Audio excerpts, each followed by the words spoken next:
Nul n'a le droit d'effacer une page de l'histoire d'un peuple, car un peuple sans histoire est un monde sans âme.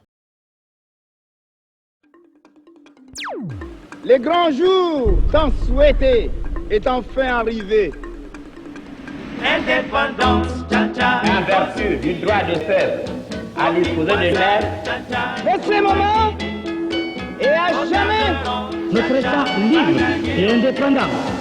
Il n'y a pas de dignité sans liberté. C'est par la lutte qu'elle a été conquise. la patrie ou la mort. En Afrique, il y a un grand diable qui vend les autres Africains. Au table ronde, tcha-tcha, va gagner. On y panda, tcha-tcha,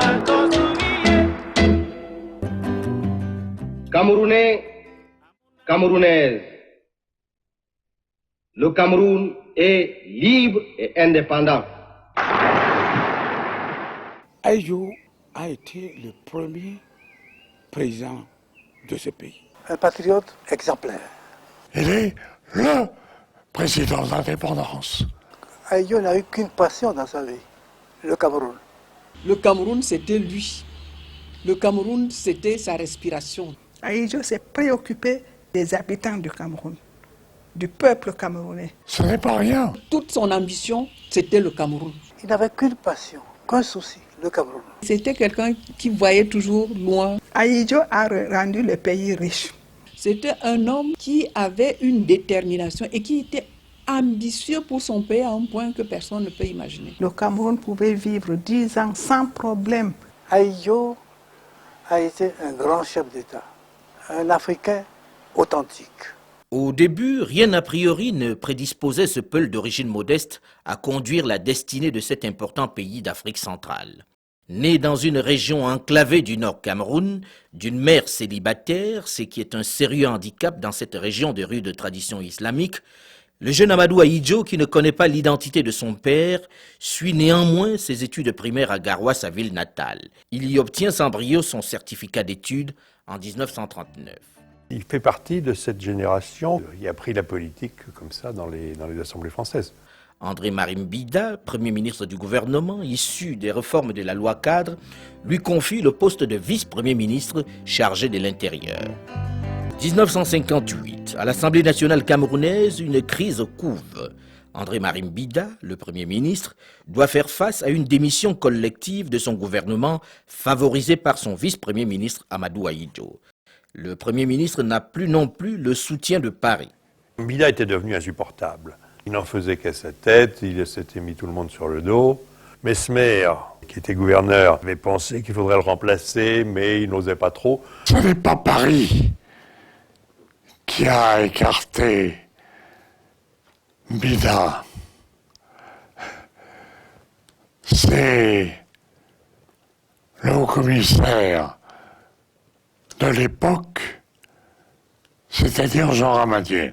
Qui n'est resté que 15 jours au Cameroun, mais qui en 15 jours a changé beaucoup le paysage politique. D'abord, il a essayé de convaincre Mbida de démissionner. Mbida n'a pas voulu entendre parler. Et ensuite, il a convaincu, ça a été facile, la plupart des ministres, enfin une majorité de ministres, de démissionner.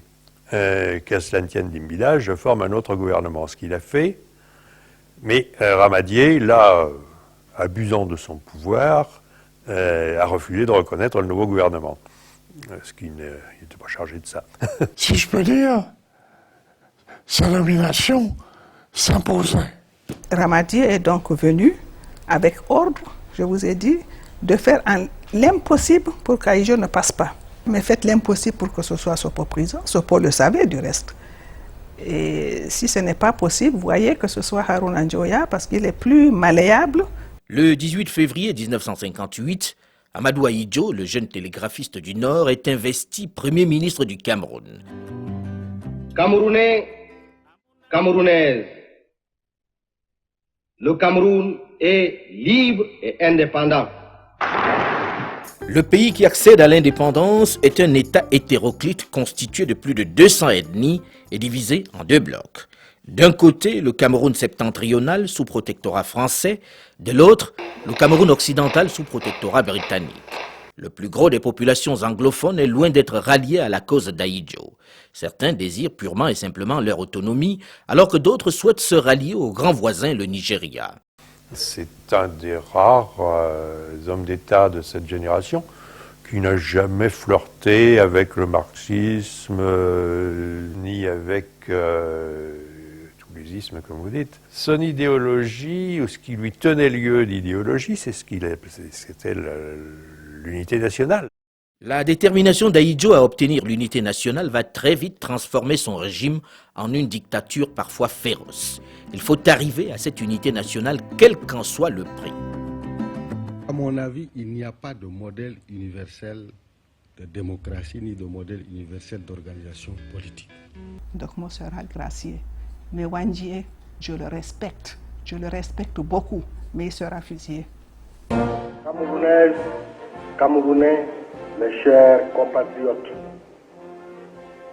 j'ai décidé de démissionner de mes fonctions de président de la République unie du Cameroun.